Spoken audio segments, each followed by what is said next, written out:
This episode of the Off-Road Podcast is sponsored by Warren, Medical Gear Outfitters, and Colby Valve. Off-Road Podcast, episode 337. Things I wish before I knew I started wheeling. Tonight, Aaron cuts up some trees, Jeremy channels his inner Ben, and Ben rides in a side-by-side. Welcome to the Off-Road Podcast. Oh, well, I totally forgot the music here. I'm just terrible tonight. Let's try this again here. Give me 1 second.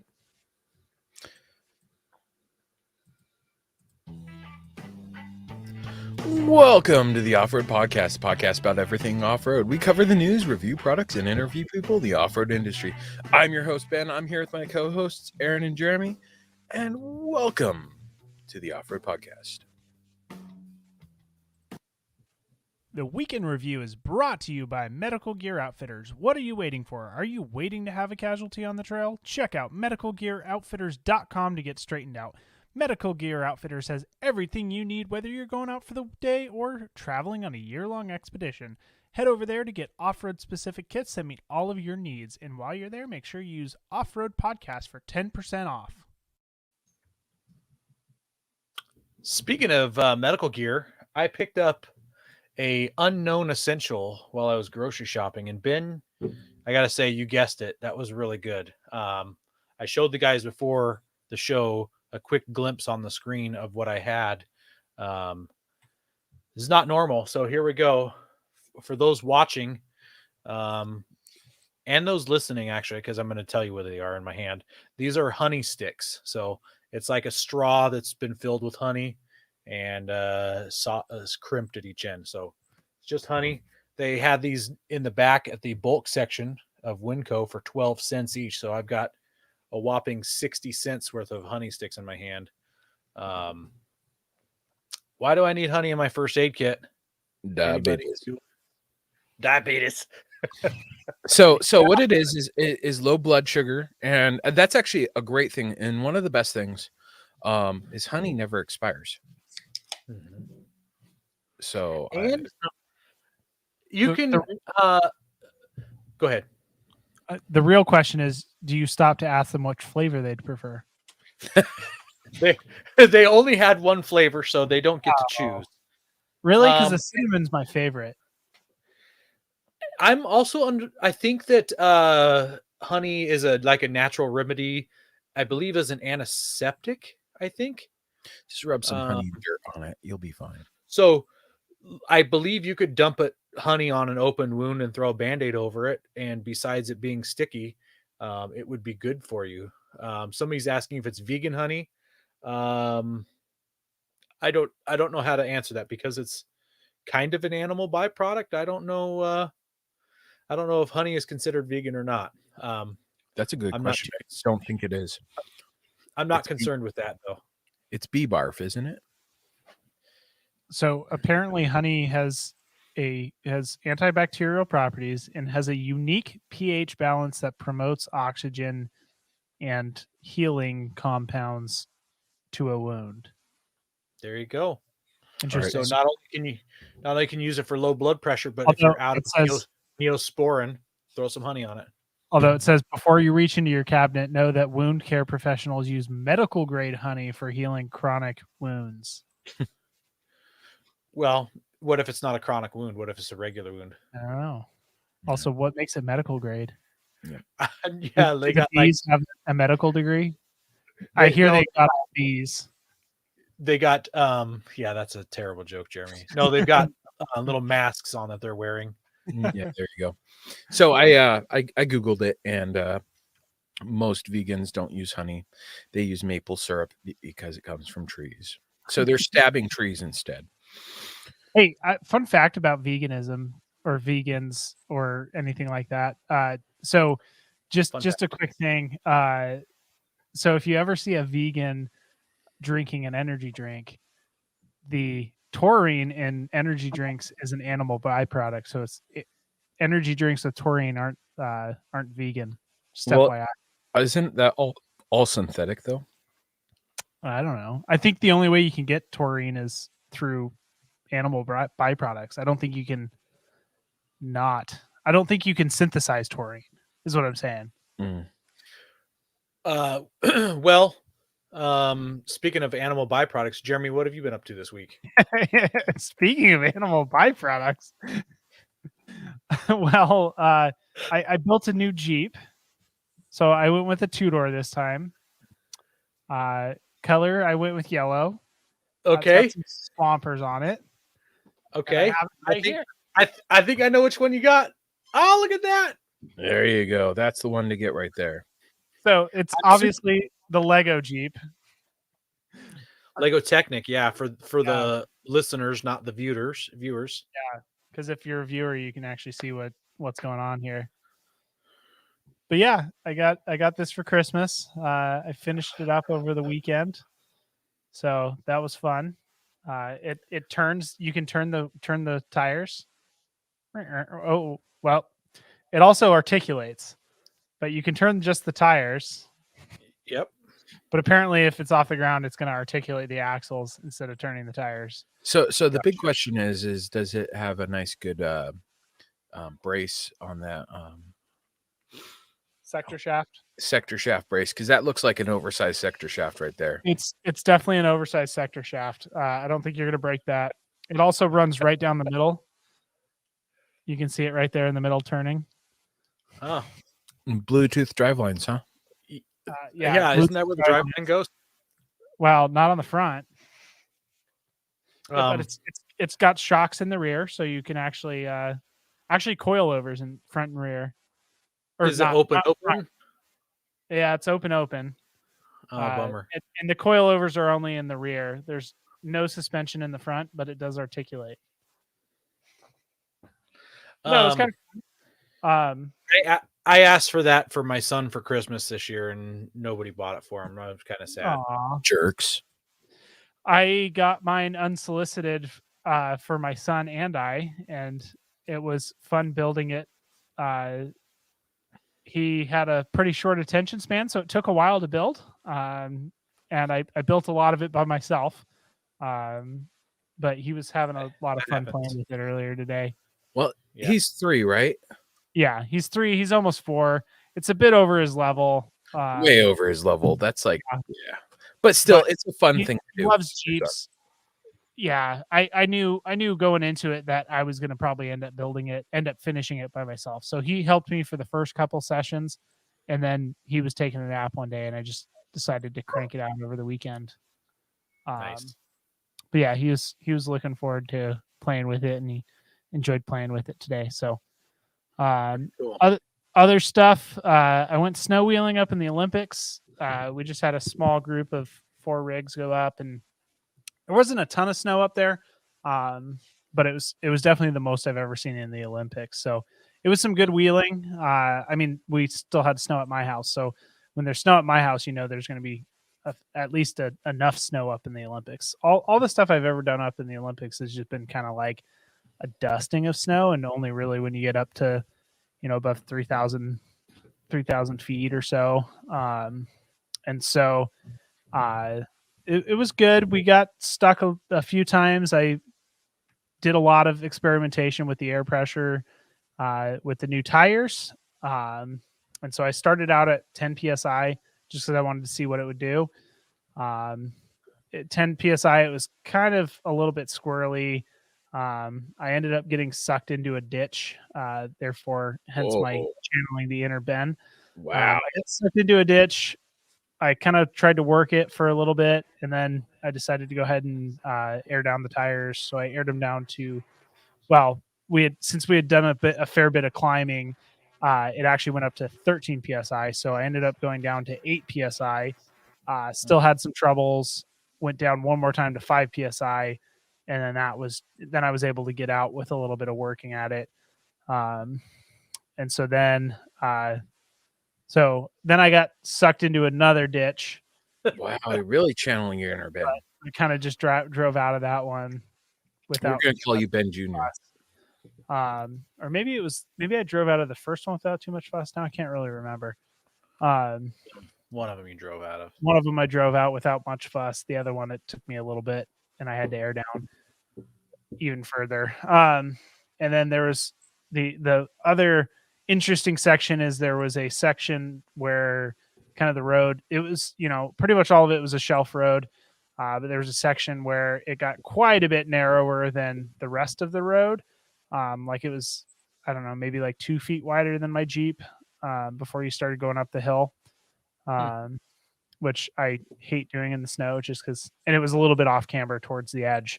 That's the part I really hate doing in the snow. And then there was also if it was also a snowdrift. I can't remember if I mentioned it when I went snow wheeling last on Christmas that I went into a ditch also. Did I mention that? But did you drive out on your own power? Yeah, I did. Yep. Okay, Man, so if I'm not around, you guys are just ditch kings. yeah, but you see the difference is we drive out of that then. Yeah, I plow them. That's the big difference. Yeah, Somebody with my help. you're doing a service by clearing the Yeah. ditch. Yeah, you got to make sure Yeah. that there's a spot for that rainwater to go. So with the snowdrift, it would have been nice to hit it with a little bit of speed, but because it was kind of off camber and a very close edge, I kind of took it a little bit slower than probably I could have, and just kind of did a lot smaller chunks out of it. We ended up getting through no problem. It just probably took a little bit longer than it probably should have, but it was fun. It was nice sunny day. That was fantastic. I was actually able to take the top off for a while. I took the freedom panels out until kind of the sun went down again, and so it was a good time. Even if there wasn't as much snow as I would have hoped. Yeah, I was messaged by one of the party and told that I was missed. You should have come just as a passenger. Yeah, I was busy that day, unfortunately. Well, it would have been fun. Oh, and I also found out that Special K is moving to Nevada. I didn't know that, but apparently that happened in our chat, and I just completely missed it. Yeah. So yeah. Well, he's going to be pretty close to the Rubicon, so maybe we can talk him into riding passenger on the Rubicon. There you go. Although, would we have to make him eat our food? Yes. well, he'd have to just bring his own. Wow, except for he brings like an entire. Yeah, he does a griddle got to- flat top. He's gonna have to figure it out. Yeah, figure it out. Maybe he'll Figured it- buy an e-bike and e-bike through it behind you. Okay, still, where's he going to put his griddle? That's a good question. I don't know. Kind of the last off-road thing I did this weekend is after I got home from snow wheeling, my wife and I were cooking dinner and sitting in our kitchen, and our backyard is up against a church parking lot, and so it's a multi-tier church parking lot where there's like 3 levels, and so we're watching. So all of a sudden, our son hears some machinery. And he's a 3-year-old boy, so if he hears machinery, he wants to know what's going on, and he wants to look at it. So we all start watching this guy in a skid steer. He was trying to plow some of the parking lot, and then he tries to go up the hill because he's down in the lower part, and he's going up. He gets like 2/3 of the way up the hill, and then all of a sudden he just starts sliding, and he cannot stop it from sliding, and he slides all the way back down the hill. And he had such good control over that thing though. Still, we thought he was going to smack right into the light pole. He didn't end up hitting the light pole. He kind of did a 360 because it started to kind of spin at the same time as it was sliding down. And he regained control and brought it to a stop without hitting anything. And so I'm sitting there and I'm like talking to my wife and I'm like, should I go help him? Should I try? And we're kind of talking about it, and I'm like, I don't know what am I gonna, if he start, I'm thinking maybe I can go winch him up the hill, and I'm like, well, if he starts sliding, he's just gonna pull me. There's no doubt in my mind that he'll just pull me down the hill. So I'm kind of looking. They do weigh a lot, yeah. So I was kind of looking, and then I realized that there's another hill there's two ways to get down into the lower lots. And the other way is borders some really big pine trees. So I'm like, well, I could go over there and just anchor off. And so what I ended up doing is I ended up just throwing my Bubba rope around the tree, hooking it to both sides of the bumper, and just hooking up to the front end of the skid steer, and just kind of just helped them up the hill. So that was kind of an interesting, fun thing to do. Now I can say I winched a skid steer. I've got a friend who has a fairly large skid steer, and he told me it weighs 18,000 pounds. And for reference, my LMTV weighed 17,700 empty. No way. It weighed more than your LMTV? Yeah. Yes. It's a big boy. Yeah. Yeah. And that's without, he has a big old like grinder attachment on the front that spins, and like he puts it up against a tree and just grinds it straight to the ground. Nice. Yeah. Yeah. No, I had to, because I was looking at the thing and I'm like, that thing has to weigh like 10,000 pounds at least. Because that was my big question about going and helping him, because if I just tried to winch him, I knew in the second he started to slide, I knew I was just going to go with him. Yep. There wasn't anything that I was going to be able to do. Yeah. But yeah, I was able to help him out. And then they were able to go load it on the truck. So that was nice.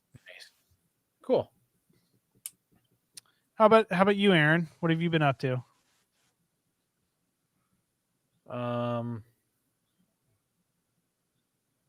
Yeah. Okay. We were talking about winch and stuff. I was thinking if I told the story about me winching the Dodge out of the ditch, but that happened Monday, and then we had the podcast last Monday. So, yep. Yeah. One more thing. that.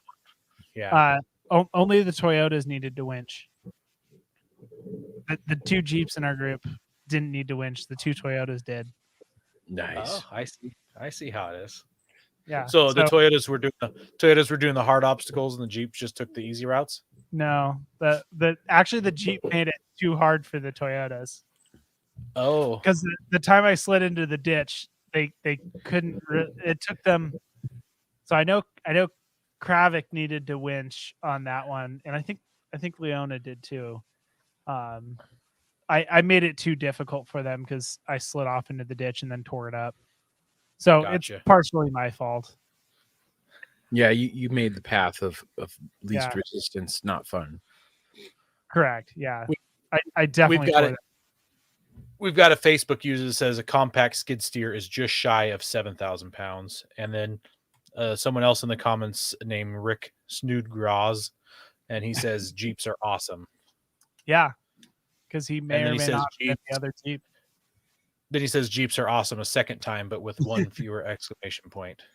Wow, it's such a good statement. It had to be said twice. Yeah. With 3 exclamation marks. I want to know who this Facebook user is. Blah, blah, blah.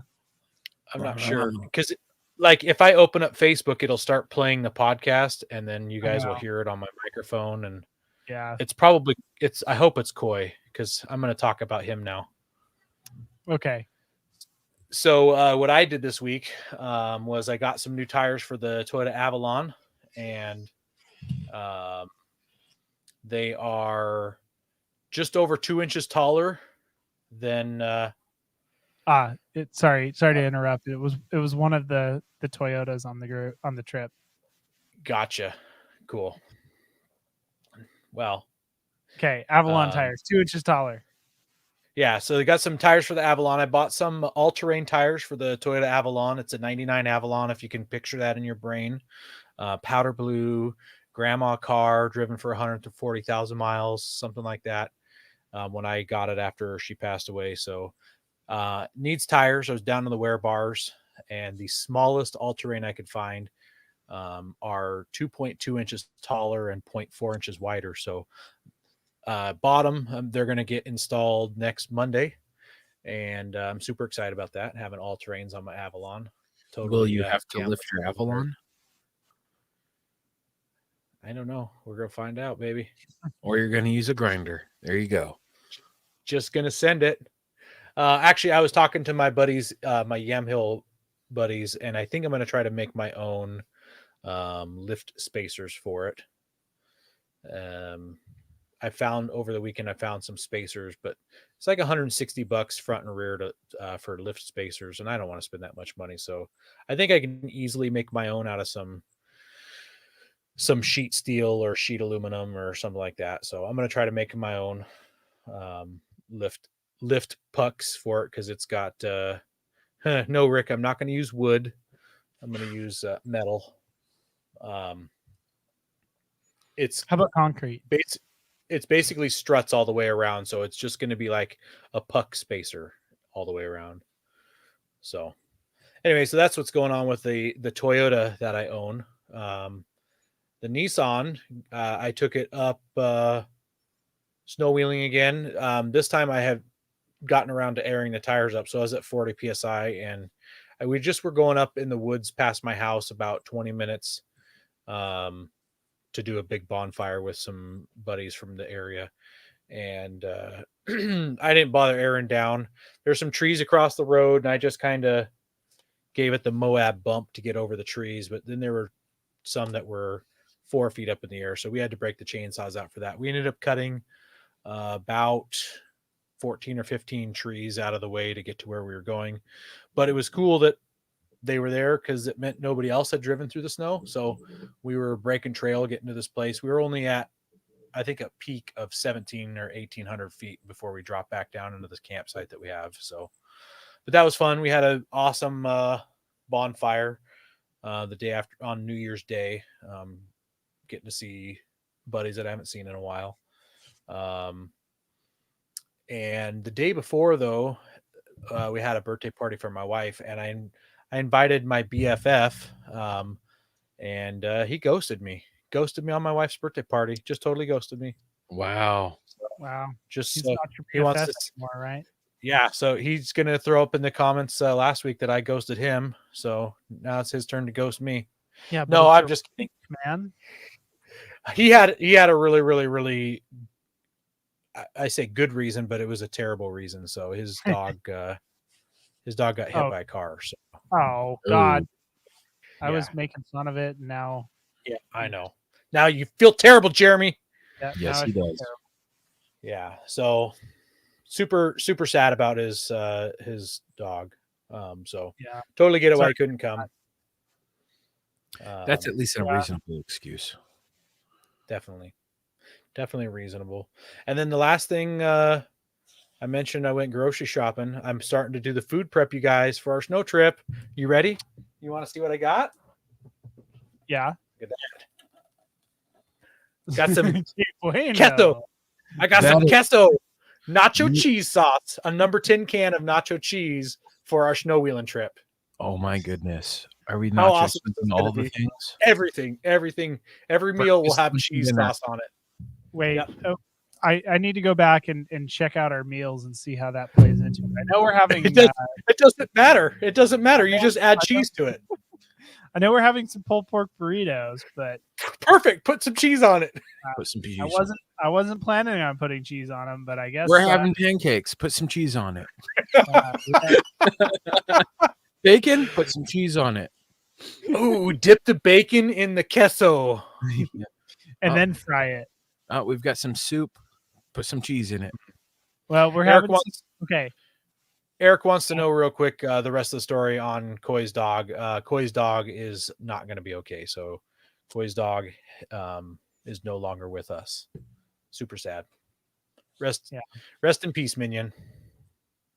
His dog's name was Minion. Woof. Okay. Speaking of woof, Rick says he already feels bound up. No, this is the liquid cheese, Rick, which will free up your bowels rather than clog up your bowels. Yep. Okay, so we're having wood-fired pizza. Perfect. Put Check. cheese on that. Yep. Eggs, bacon, sausage, hash browns. Yep. Put some Check. cheese in it. Put cheese on that. Pulled pork burritos. Check. Biscuits and gravy. Check. Kind of. Surf and turf. Check. Sure, why not? And breakfast burritos. Check. Yeah, we're set. Yeah. Speaking of, my wife says we glamp because of our food choices. You know, my wife makes fun of us too because it's we go out and we have fancy food. She's like, "You're buying like fancy cheese for food." I'm like, "I don't know. That's what I was told to get." I like to cook fancy food when I camp. Yeah, That's one of the things I like to do. That's the same Happy cheese New you put in MREs. It'll Happy find New you Year in 2 to you, weeks. Jim. It'll be worth it though. It'll be worth it. yep. Now, are we going to bring like some? Is that Rotel that you use to make the spicier queso? I'm not familiar with Rotel other than the Don't you- oil from Shell Rotella. Maybe I'm wrong. I don't know. Okay. I thought you used that in Velveeta to make queso. We need to make sure we bring a can opener because this does not have the peel top. Well, I'm putting it on your list right now, Aaron. Yep. Yeah, I think I have a can opener. I keep in my camping stuff anyways. I agree with Eric here. He says life is too short to eat beanie weenies and hot dogs while overlanding. So 100%. It's not even overlanding this trip. It's just a snow camping trip. But still. Biscuits and cheese. Ben, what have you been up to? Well, so not a whole lot. I've been trying to get some quotes for my Forerunner still, which has been lots of no response. Interesting. It's been frustrating. I got one response and it was $2,800, so $3,000. We heard about that last week. And I haven't got much for responses since. Tomorrow's my day off, so I'll be calling people. There's no holiday excuses anymore. I'm just going to start calling people and getting quotes. So Kravik said that he had a shop near you that could do the work. It might be the same one I'm thinking of. So I'll talk to Kravik tomorrow or tonight. Ben is frozen. We've Am I lost frozen? Ben. Oh, now you're back. I don't think he was frozen. I think that was you, Aaron. I think that was you. Oh, Jeremy, you were still moving around and I could hear you, but I never saw Ben. Oh, weird. I don't know what's I going heard on. him the whole time. Okay. Well, outside of that, I went to my boss's house for New Year's. And well, New Year's Day, we were going to go over New Year's Eve, but we worked at the shop till 4. Shop closed down and we all went home. And the next day we had like a New Year's Day party because we didn't have a Christmas party. They've got you know New Year's Eve is like all night, right? Yeah, I know, but people were tired and stuff. So I went to work, went to the boss's house the next day. We had like a late lunch party type deal, and to make up for a Christmas party that we didn't have because we were just slam busy. And we drove the side by side around, and oh man, that was fun. And then I ran across a frozen pond. Well, I tried to, and I fell in. It was great.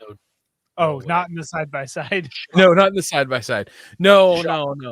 I'm just being stupid. And it snowed again today on my way home from work. So instead of getting home at 6:30 like I was planning to, I got home at 6:50, 10 minutes before the show started. Was not fun because people can't drive and they were trying to go around semi trucks stuck on a hill and then they got stuck. Outside of that, I finally got my 3D printer really finely tuned. And here's a preview. That, gentlemen, is the start to a Glock 19 lower. I'm about 50% done with it right now. I tried to take another picture before I ran in here and it didn't take a picture. So it's still printing? Yeah, it's a 24-hour print. Oh wow. Yeah. What's the goober line around?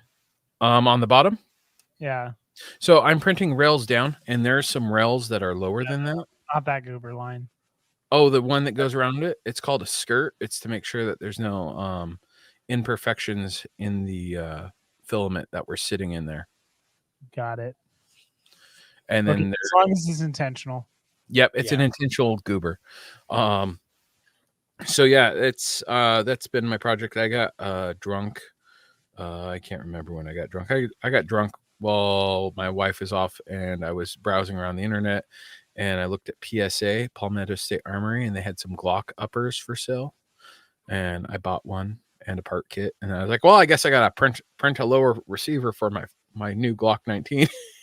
So when Ben told me that today, I said, you need to get drunk and buy a new off-road rig.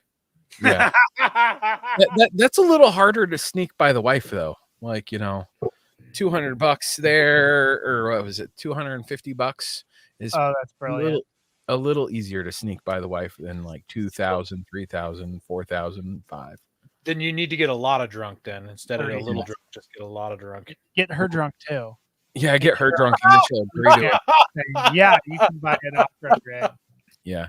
Well, so we're actually we're in the middle of trying to refinance our house and all that. So after that, we're doing an addition. So after that's all done, then there might be a new rig. We'll find out. It depends upon getting the 4Runner fixed, how that works out. I got a better idea. Get drunk, get her drunk, and purchase it from her phone. There you go. Yeah. Yeah. Paint it the same color. She'll never know. Yeah. No. Purchase it from her phone so you can say you did it. You Rick, can't Rick just in buy the a car. comments said. Rick in the comments said to paint it the same color. She'll never know. Yeah, there you go. So yeah, that's been... we've always had a Jeep. Honey, I know you hit your head. I know. Let's talk about the head injury that you got while we were in Montana, honey. Yeah. No, that was you that hit your head. No, honey, it was you. So yeah, but after this whole house thing gets straightened out, then there may be a new rig, there may not. We've got a little bit of figuring out to do, but I'm gonna try and get the 4Runner fixed. I think it's doable. So what are you doing for the addition? We're adding a bedroom and a bathroom because we're 1,000 square foot house with 3 bedrooms and 1 bath, and 1 wife and 4 of us. No, we're going backwards. We're going out off the back corner where the garage is here. We're going back. We're going to add a bedroom off the back corner. Got it. I've got 1/3 of an acre and my backyard's pretty big, so I've got space to do it. You're doing the wrong thing. That's supposed to be a shop. No, we're doing it. We were talking about a pole barn today too. It depends upon how much the addition costs, and because I want a decent sized pole barn that I can put a loft in too, for camping gear and all that. Kind of like you just build a shop with a mother-in-law suite over the top. That's that's all money. It's out there. Yeah, that's all money. So I need to make more money. It's just money. Eric says it's fun to hear that you guys have the same issues as us mere mortal overlanders. So, I'm super poor, so yeah. I'm super mortal. Eric said he just started a remodel, and because of that, he's not working on his off-road rig. He also just got different Eric. Never mind. Yep. Yeah, different. It might be a surprise. It might be a surprise to this Eric if you say that out loud. He also just got rear-ended, is what Jeremy was about to say. Yes. But that was a different Eric. So, Eric, you don't need to run outside and check your Range Rover to see if it's been rear-ended. Well, I mean, I guess you could just in case, but it was somebody else's rig that got rear-ended, not yours. Yeah. That'd be quite. It wasn't us. If you go out there and you've been rear-ended, that's not an admission of guilt.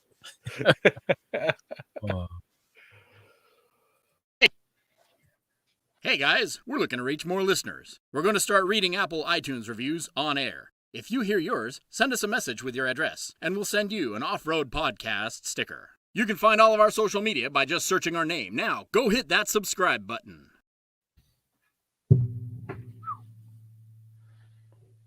We also want to thank our sponsor, Patriot Patch. Head over to patriotpatch.co and check out their selection of great patches, shirts, cleaning mats, signs, and stickers. You can also join the Patch of the Month Club for $15 and receive a patch, matching sticker, and artist proof each month. Boom. There it is. The January patch of the month. You ain't ready for this Yeti. No.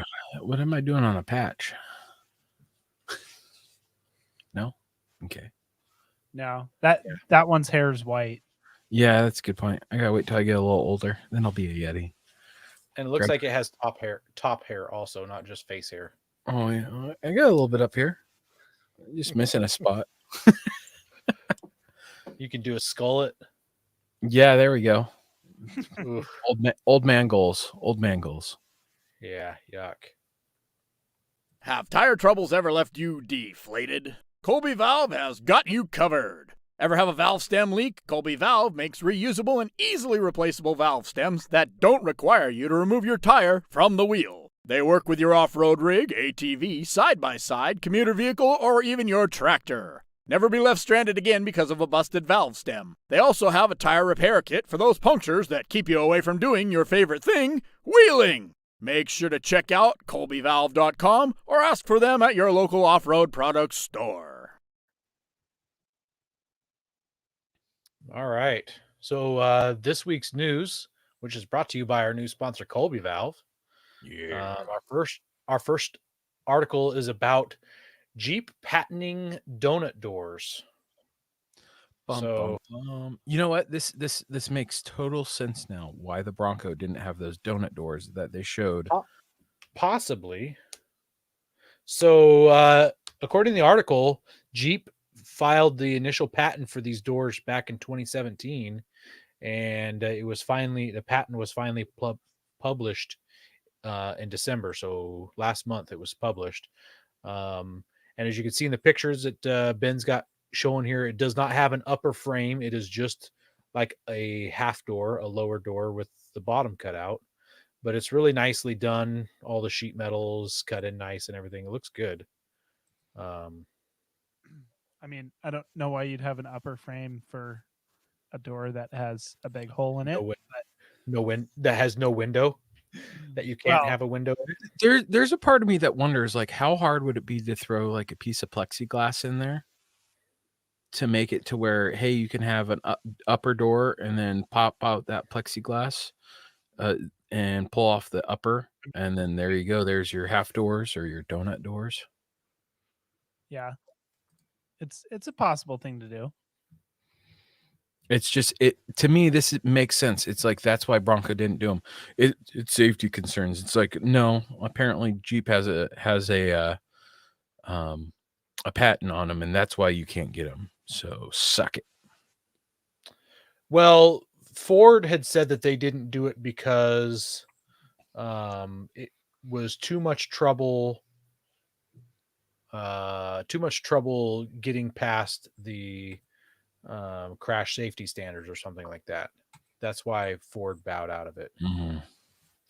So I'm trying to find pictures right now. There was one time I was driving between Tacoma and Portland, and I got passed by a Lotus, and it was like an open top Lotus. Like it didn't have a roof at all. And the doors looked like these Jeep doors where it's a 2-door sports car for people who don't know. And it had like plexiglass side panels in the lower half of the door, but I can't find anything on it. And I remember Googling it one time and it was some rare thing, but I just don't know. But yeah, it passed me on the freeway, which is rare for anybody to pass me on the freeway. But I was just to be fair, a Lotus should be passing you on the freeway. Yes, I know. To be fair. But anyways, yeah, that was just a cool thing. I was just trying to find a picture of it because it looks super similar to that. I'll keep looking, see if something jumps out at me. Or if you know, write into us, let us know.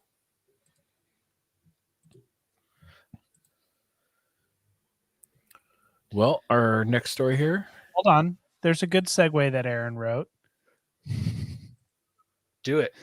Speaking of safety standards, our next article here is Wrangler and the Bronco crash test ratings. So neither the Bronco nor the Wrangler received that coveted top safety pick, although both missed by a pretty small margin. But Bronco barely edged out the Wrangler. It's funny because the Jeeps, it's always had like the best rollover rating, right? Because it's got that awesome roll bar. But what for years Jeep had the issue of the front corner impact, I think is what it was, that really prevented and held it back. And they'd been working on that. And I wonder, does it say what held it back this time? That is what held it back. That damn corner. Yeah. So Mhm. And I think most cars struggle with that corner crash that they do. So what I really thought though was interesting about this article was they talked, so it's not just crash ratings as part of their safety standards, but they also do ratings based on other things. They talk about the headlights in here. So it says that the Wrangler was rated poor to marginal for their headlights, yes. depending on which option came with it. So apparently Wrangler headlights suck, even the newer ones. And then the Bronco rated marginal for all of its headlight options. So Wrangler was poor to marginal, depending on which one you picked. The Bronco was just all marginal. So marginals is terrible. This is 2022. We should be having like the best headlights of our lives. So if you're watching right now on the screen here, I've got the Bronco crashing with that corner test, and ouch! It just wow! It just peeled it. Yeah, all the way back to the firewall. Yeah. Which, I mean, those airbags really protect the passenger pretty well. But that's the driver. Or driver, sorry. Same difference, right? Wait. Now I figured out why Ben runs into so many ditches. Yep. He thinks he's a passenger over there. Hey guys. So this is and some of the other things they talk about is like the child latches in the back being only acceptable. Yeah, it's interesting. That's acceptable. I don't know. It's all that stuff is very interesting on how they word it and all that. The headlights, I mean, Jeep headlights suck. Everyone knows that, right? That's why everyone upgrades it. Yeah, but I thought that they had gotten better. They'd progressed to a better headlight, but apparently they still suck. I mean, gotten better is relative. Yeah, and you got to think about it because, like, what is it? The Acuras have the laser headlights now that shut off section of the beams so that you're not blinding oncoming traffic, but then you still have usable light at a distance, and they auto high beam and all that. So features like that are probably missing where they'd have them on other vehicles. So Rick says his LEDs rock. I don't know if he has aftermarket headlights or if he's just old enough that he can't tell how bad his headlights are. He's old. Ouch. Ouch. No, I just don't know. I mean, he is retired. Yep, he is retired. He's not going anywhere. He's not going anywhere fast either. And Rick, we're just making fun of you because we really want your life with being retired and going wheeling all the time. Yep. Yeah. He says that they're the Jeep headlights. So, yeah, he's got the Jeep LED headlights, which those are a massive improvement over the halogen ones, which are garbage. Well, so the halogen ones must be the poor ones, and the LED ones must be the marginal ones, according to this article. Yep. And so I'd imagine that you'd have to move up to something that has auto highs and all that to be the next step up. Well, and you got to remember, he came from an LJ to this one. So in comparison, that is true. In comparison, they're way better than the previous one. Yeah. Yep. Yeah. Yep. Go prepared with Warren Industries. They produced the first recreational winch in 1959 and lead the industry with their dedication to quality and reliability. When you dig yourself in deep, make sure you have the right tools to get yourself out. Get Warren equipped and go where others can't. Now, let's get ready for adventure and head into our main topic.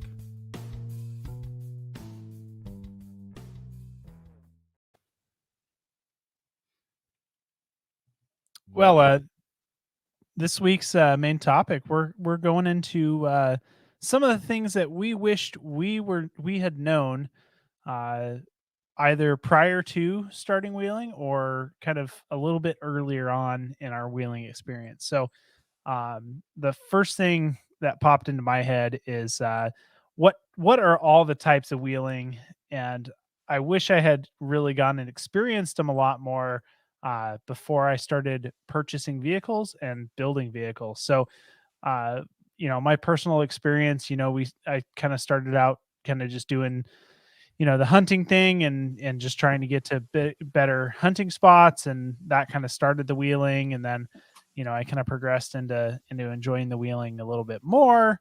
And then I was kind of centered around camping and wheeling and kind of the overland thing. And then I kind of got a taste of rocks and just did not want to look back.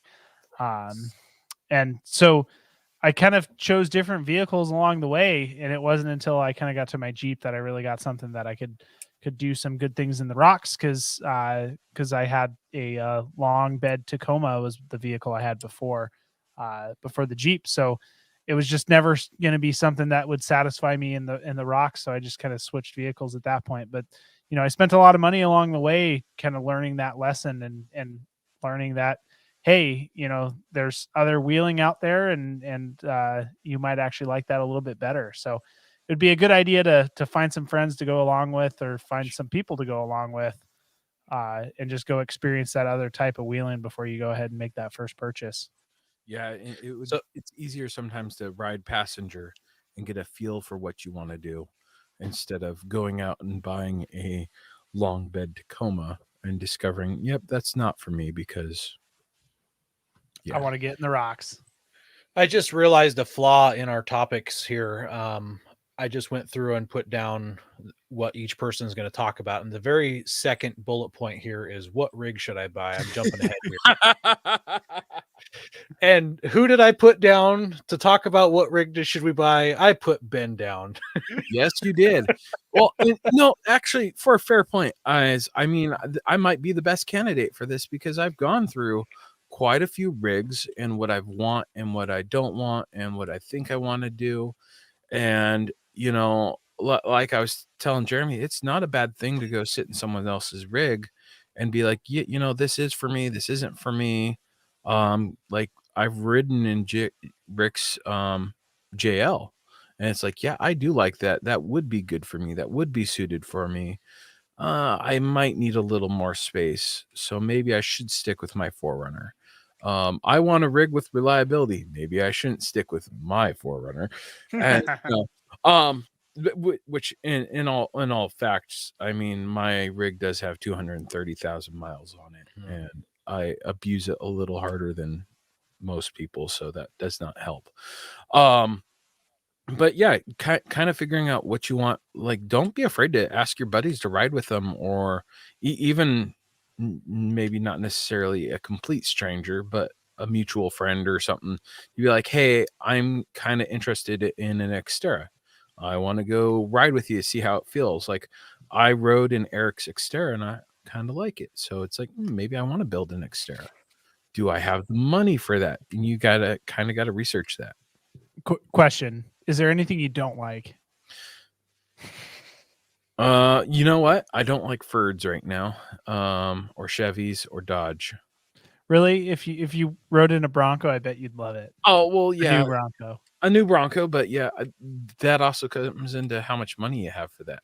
Do I have enough money for that? I don't have enough money, or do I want to wait 3 years for a Bronco right now? What was that? That was like an elephant on the set. That was like a cheer noise. I was cheering. Oh, yeah. Okay.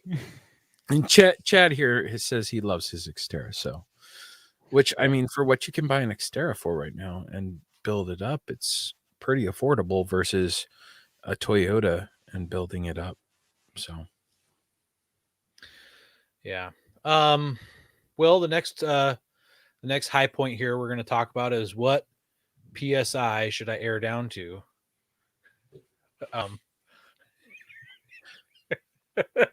No, Rick, that wasn't a cheese fart. He hasn't broken into the can yet, unless he bought another one that he hasn't told us about. I'm just like, I've got my hand in here and I'm just scooping it into my mouth. Yeah. I may do that while we're camping. We'll see. Let's see here. So yeah, what PSI should I air down to? So that's relative. It's a super good, yeah, and this is a question I put this question here specifically, and I didn't know the answer, and I was too shy to ask people that kind of stuff. So I would go around and say, well, what are you airing down to? What are you airing down to? And then I'd read on the internet, what do people air down to? And actually, before any of that, I didn't even know that you're supposed to air down your tires. So there's definitely progression there. And Rick says he aired down to 30 on the last snow trip. Rick, you're an exception to the rule, and I don't understand how. So you need to air down to as low as you should for the terrain that you're in. How does that sound? Is that a good answer? Is that answering anybody's questions? Yes. No. And here's why.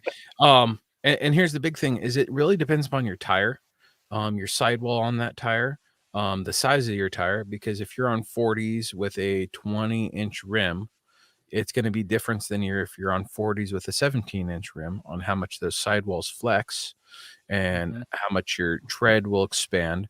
So you've really kind of got to play around with what your factory PSI is. Because like Aaron, your truck is 40 PSI or 42 PSI? Around there, yeah.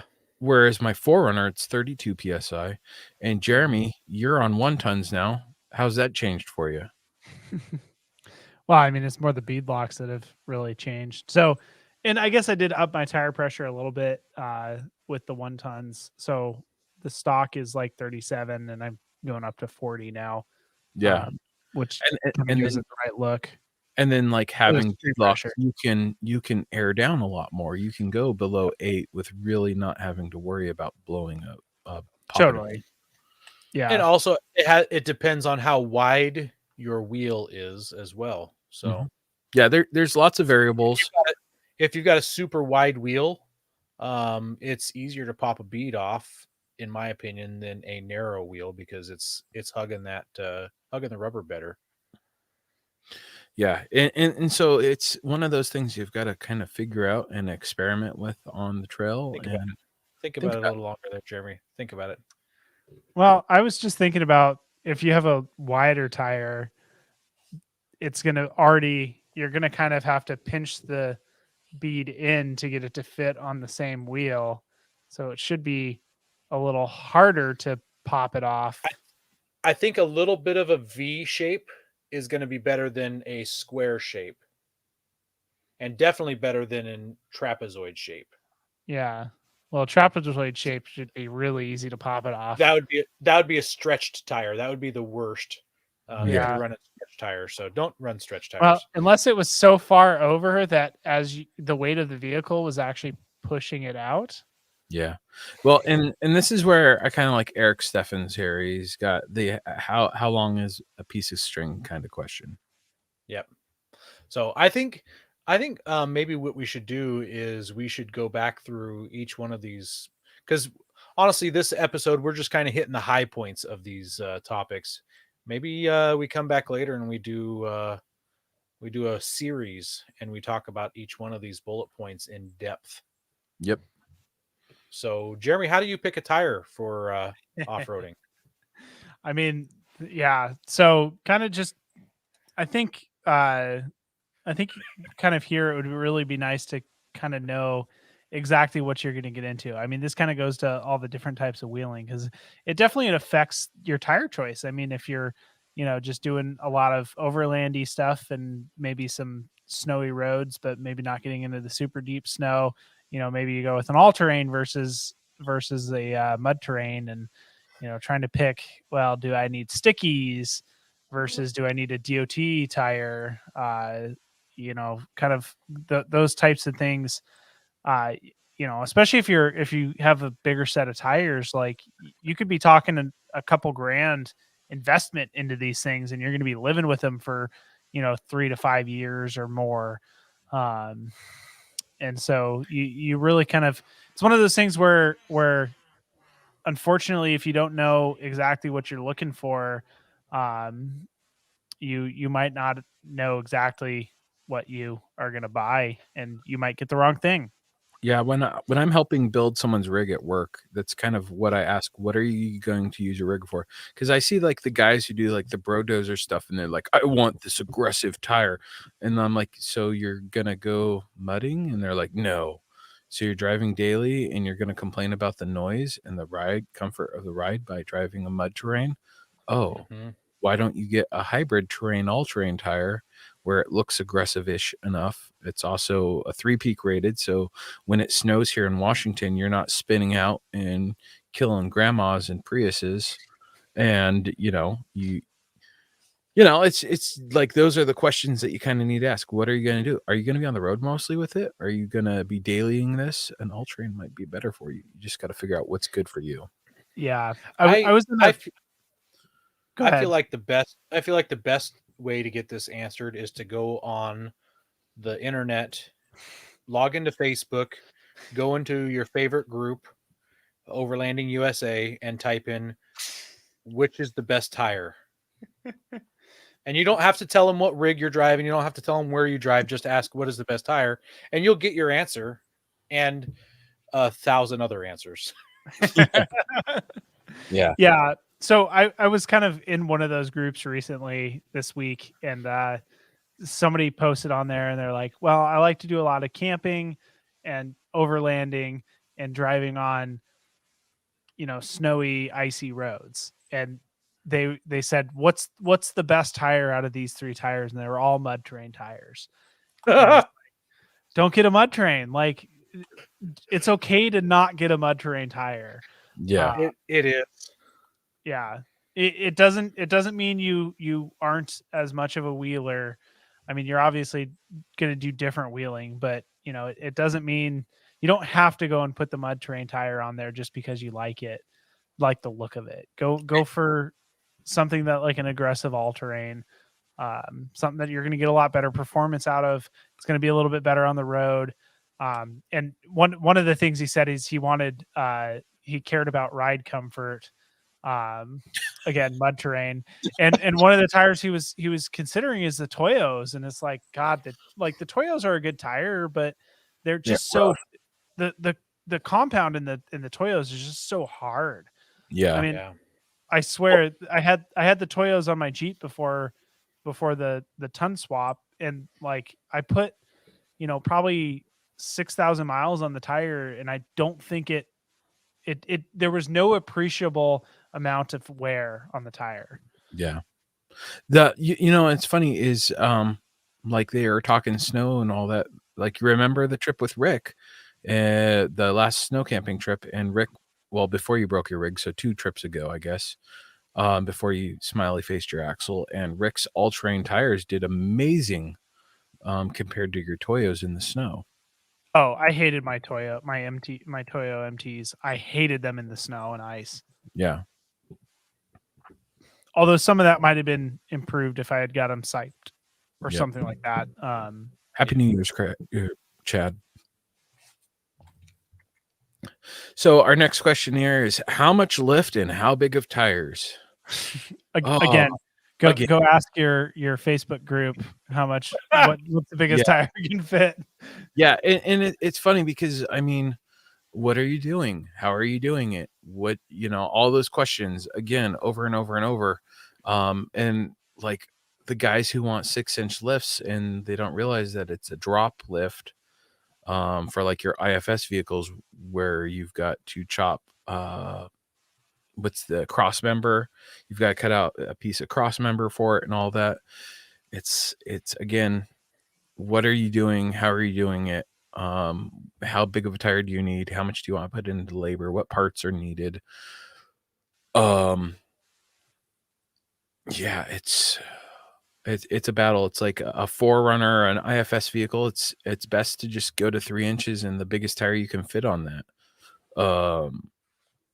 And then kind of go from there. Or for a Jeep, the sky's the limit of what you can do, because I've seen guys with 2.5-inch lifts with high high clearance fenders in 35s, or Jeremy, who's what are you, a 4-inch lift or a 3-inch lift with 5-inch lift with 40s. tons? Yeah. Yeah. And you know, there's guys out there doing almost no lift with a 40-inch tire. Now, you know, those types of builds, you definitely want to focus heavily on down travel, because obviously you're not getting very much up travel with that. But Yeah. I just got a comment here real quick. Casey Knife and Tool said that he's running a 275/70/18, which I've never heard of that size, but I don't look at 18s very often. So I went to tiresize.com and plugged it in. That's a full 33. It says 33.2 inches by 10.8 inches. So that's like a pizza cutter. Way to go. And he's in a Titan too. Awesome. I love pizza cutters. So skinny, tall, I skinny still don't know why. off-road tires. You really like the pizza cutters, and I'd never understand why. You just haven't experienced them, Jeremy. Yeah. You just got to experience it. Okay, now I want somebody to make like a 40 by 10 or something like that. Well, so let's take this to the extreme. I'm curious, actually, if we did some math here and figured out his tire versus your 40-inch tire, if we did the math and found out if yours is actually narrower or wider in aspect to it. So, although you're at 13.5, yeah. So yeah, I mean, I'll have to do some math. I'll do some math on my calculator. What was his tire? It was a 33.2. 33.2 by 10.8. He says he's running a 3-inch lift up front and extra inch in the back. Hellwig helper springs for the weight. 18-inch wheel is stock for the Titan, which my tire is narrower. The ratio between height and boom is pizza cutter. Narrow. Jeremy's on pizza cutters. Boom.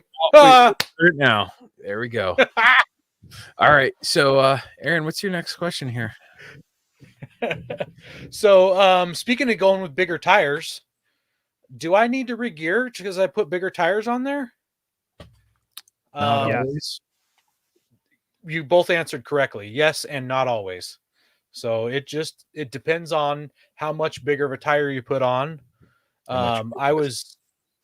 It also depends on how much horsepower your vehicle has, horsepower and torque from the factory. So when I was at that bonfire over the weekend, I was talking to my buddy who's in a first gen Tacoma 4-door, and those have a 3.4 in them. Is that what those have? The double cabs. It's a 3.2, I think, or maybe it's a 3.4. Hold on. I actually did my math wrong and put the wrong denominator. Mine's actually wider relative to the height than his. Okay. All right. Okay. Yeah. Good job, engineer. Good job, guy who has math degree. Anyways, back to regearing. So he was talking about how he's on 33s right now. He wants to go to 35s, and he's talking about doing, I think he said 518s or something like that. And I'm like, series 518s? And so I was talking about the Frontier and people who have the Frontier. They do like 410s when they're on 35s. And he's like, it's because of the big gap in horsepower and torque. The 4.0 in the Frontier was like a class leader back in the day compared to the Tacoma, which just didn't have as much. And I'm not saying this to knock on the Tacoma or anything, but those factors cause you to need more low end gear to overcome all the extra size. So now that I've got my Titan V8 in my Nissan Frontier, I'm going to be swapping in 35s and still running on my factory 336 gears without needing to gear up because I've got all the torque to overcome that. Jeremy, do you remember what gear ratio your Tacoma was? Was it 373s or was it Yeah. 337? 330. Thanks for joining us, Eric. It was 373s. Yeah, and so you think about it, that it's already up a gear level from what yours was just because of power. So Yeah. Well, and it's that same choice kind of played into my build with the tons, because I kind of went back and forth forever on 513s versus 538s for my new axle set, and I ended up I would have been fine doing both gear ratios, but if I was in a stock JK with the stock motor, I would have definitely gone 538s, but with the V8, it's that extra horsepower, extra torque issue, that kind of played into that decision, and that's why I went 513s, so I could get that stronger ring and pinion, and get a little bit extra fuel economy. yeah, it's a never-ending battle trying to figure that out.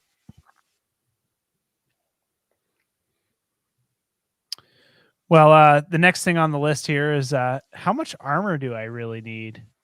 All the armor. That's actually the answer. Yes. No, I mean, it really depends upon what you're doing, right? Yep. And the answer is you probably should get the armor first before you do anything else. Well, there's just Again, people it depends. Yeah, there's just people who only are going to overland their whole lives, and they probably aren't going to drag their belly over the log rather than cutting it out of the way with a chainsaw. They're just going to cut it out of the way with a chainsaw. And Or just turn around. And dragging the belly over a log is a lot different than because you're probably going to be riding on the frame rails if you drag the belly over a log versus put a rock right through your oil pan. Yeah.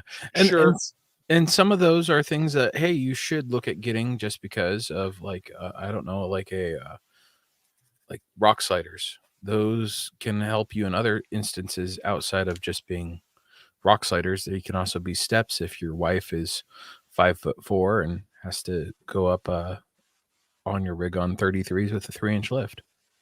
Yeah. Or kids. That kind of the armor, I guess. So I guess we're talking about skid plates here, because our next topic, Ben, is factory bumper, hidden winch bumper, plate bumper, tube bumper. What's right for you? Well, yeah, it depends upon you and your build. I mean, there's a lot of different bumpers out there, and they have different advantages and disadvantages. For instance, I have an open top bumper, which is really rare in the 4Runner community. Most of them are behind a bunch of stuff, and you can't really get a lot of access to them, and you have to relocate stuff sometimes. If you're in like the Jeep world, they don't have hidden bumpers that I'm aware of. They have open top, they have tube, they have like the Smitty built where it's got the winch plate on top tube like stuff.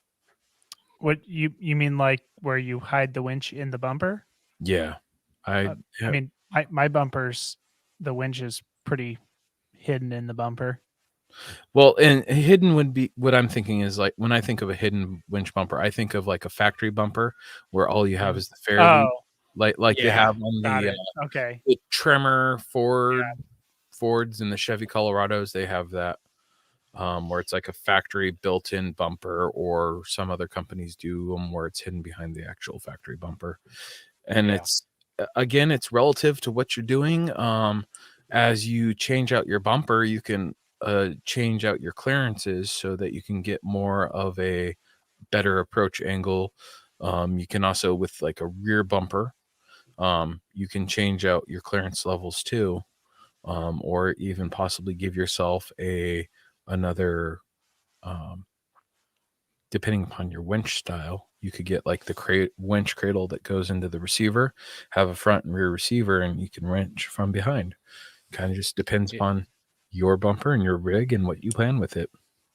Yeah, I kind of regret doing the big old ARB bumper on the front of mine. I wish hidden winches would have been an option for me, because I would have totally did that.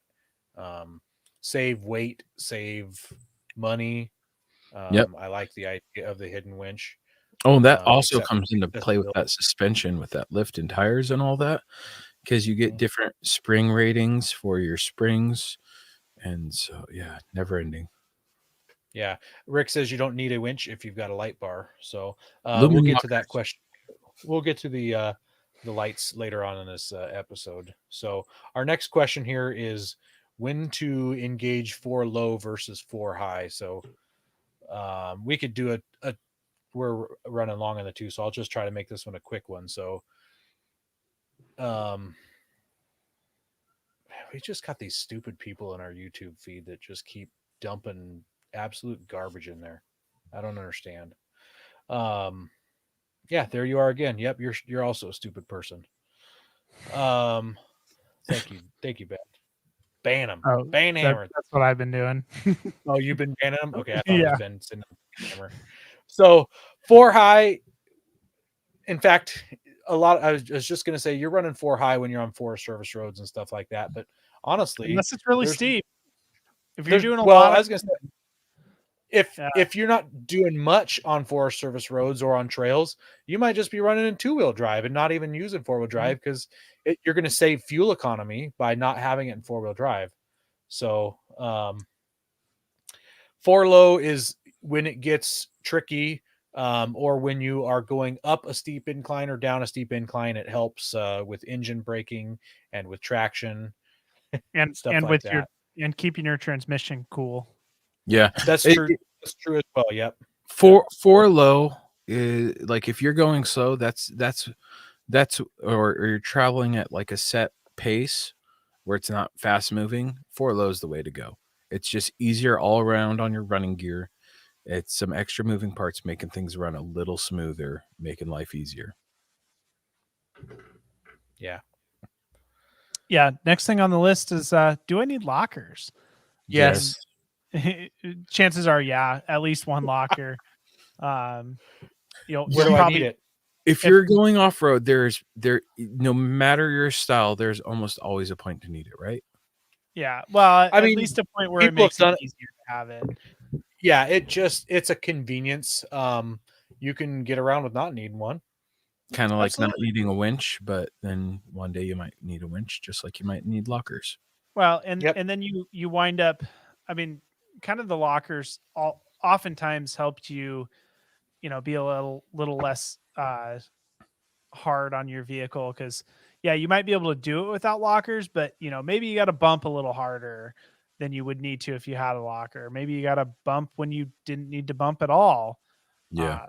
It all plays into if you the slower you can go over an obstacle, typically the less damage you're going to do to your vehicle. That I'm Less looking wear at and you. tear. Yeah, well, no, and that's a good thing. Like, I don't have lockers. I've needed lockers for a while where they would have probably saved me some damage and made my driving a little smoother, Like on the Nachis. like on Natchez Trail.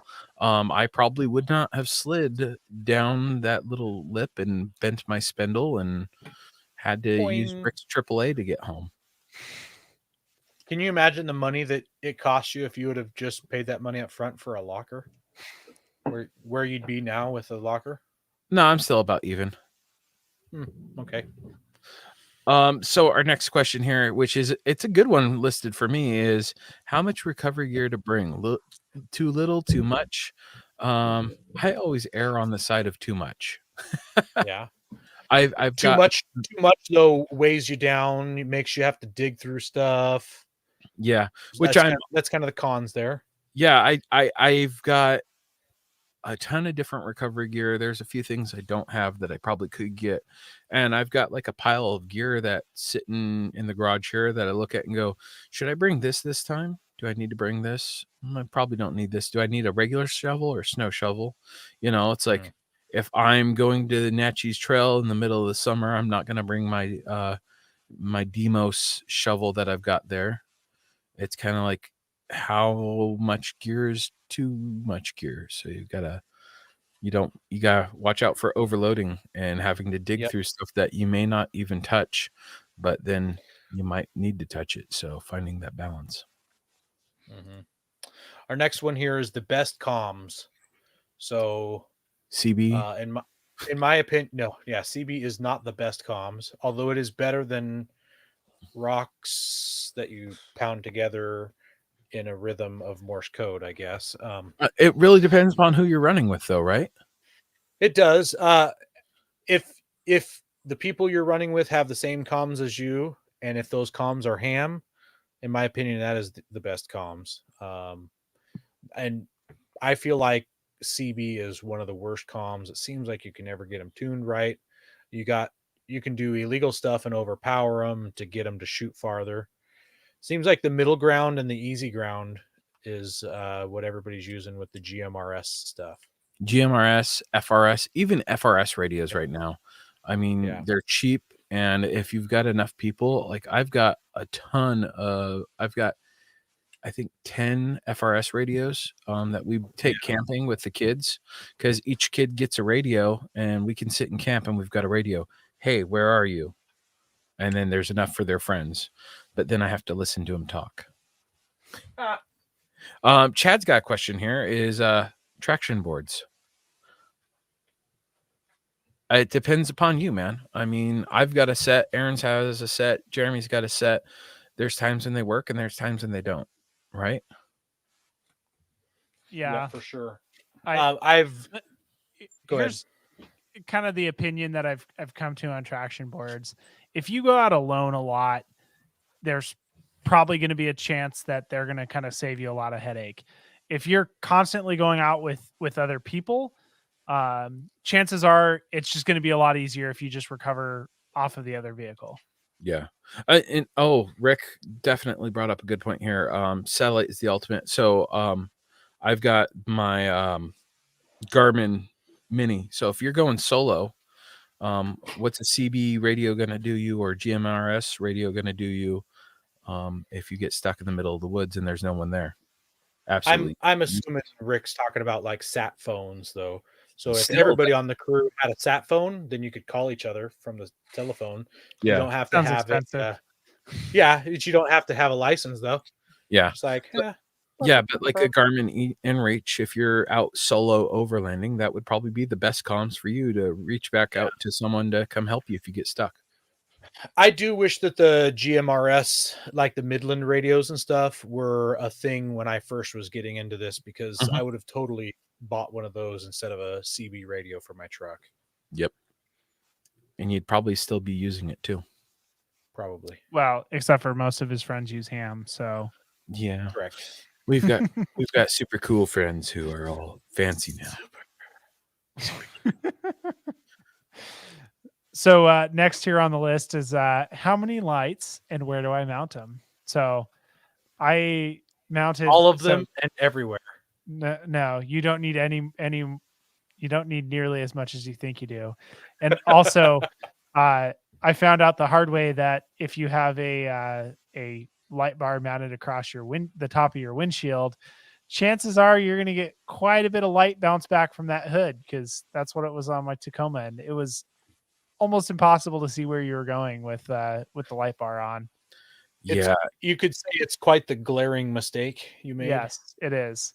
Putting lights on the bumper is a lot better for the front than putting it above your windshield, but Yeah. it And- does look cool but up above the you- windshield, though. But you totally need ditch lights though, right? Yeah. Only if you're Ben and you need to see which ditch you want to drive into. Yeah. Well, and it's funny. It's like, all the lights I have on my 4Runner, I've got my ambers all the way around, all my flashy lights. Like, do you need those, Aaron? Nope. No. But I kind of do if I ever go on a search. If you ever. Yeah. So if I Ben ever, doesn't need me. Yeah. When's the last search you went on? oh, it's been a while. It's been He went over. to the Christmas party. 2 years? No, it's been about a year and a half. Are you going to winter driving this weekend? No, because I've got kids and a rig that needs to be fixed. I think the last search you went on was just river level River watch? patrol. Yeah. No. Watch No, I was on another search. where he's looking for an old guy walking around. Yep. Yeah, So how expensive is it?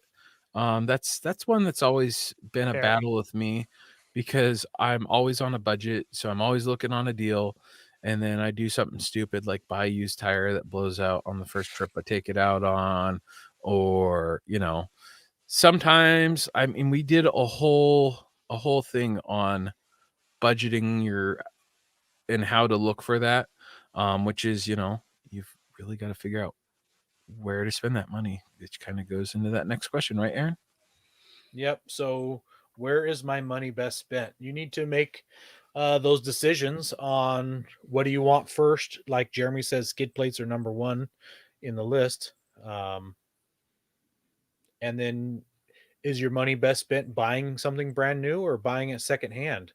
Yeah. So in the case of tires, most of Buy us brand new. agree buy brand new. Brand new. Buy brand new. And it's kind of like, where's if you're depending upon your build. Hey, I need to do a 3-inch lift.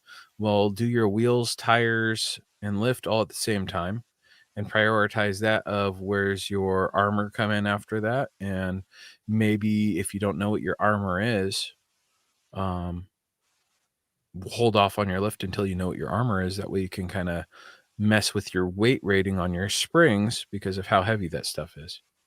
Yeah. And then And- I was going to say that as soon as you spend that money, make sure that you tuck those parts away and don't put them on your rig for several years.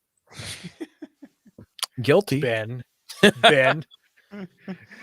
Well, I was going to have a real point and talk about, if you break something, it's a good idea to Upgrade it? improve it, Yeah. and then having that end goal in mind. So for me, when I bent my axle, I very quickly could have thrown in like a Pro Rock 44 or something like that. That was another, Dana 44 style axle. But I knew I wanted to get on 40s on that Jeep eventually. And so it was, a better decision for me to hold off a little bit longer, save up a little bit more money, have a little bit more downtime with the rig, but ultimately get to where I wanted to be faster than I would have otherwise. Cause I mean, with that transition, you were talking about changing basically everything, from the drive shafts down. And so you got to kind of plan those things out and make sure that you're spending your money in the right places in the right order, and not trying to spend your money twice. Yeah. Exactly like you ordered it, spending your money twice, because if you break your upper control arm and you buy a new upper control arm, a factory style one, and then you replace it again and again and again, when you could have just gotten an upgraded one that's stronger. Yeah. Well, what's the last one here, Jeremy? Steel versus aluminum. I mean, so I kind of did a little bit of cheaping out when I was getting, skid plates and everything, and went with steel versus just going with the aluminum, everything when it comes to armor, just because it's a little bit, it's just a lot lighter. Yeah, it costs more. Yeah, it's gonna cost you a lot more when you're purchasing everything, but it really kind of is where you should go with that type of thing, in my opinion, in hindsight. I think it comes down to what you're doing, and it depends upon that too. Because like, if you're overlanding, I think aluminum skid plates are great because they're going to protect your stuff. But if you're rock crawling, I don't think an aluminum skid plate's going to be the best, because it's not going to slide as well as a steel will, because it will gouge it more. I had that opinion too, but after seeing what some of the aluminum stuff does, like it does pretty much just as good as the steel stuff. Like, you may have to replace it sooner in the future, but they're doing some really good stuff with aluminum nowadays, especially if you get like the aluminum with where they, like for skid plates, for instance, they're now selling aluminum where you can have it's UHMD, I think.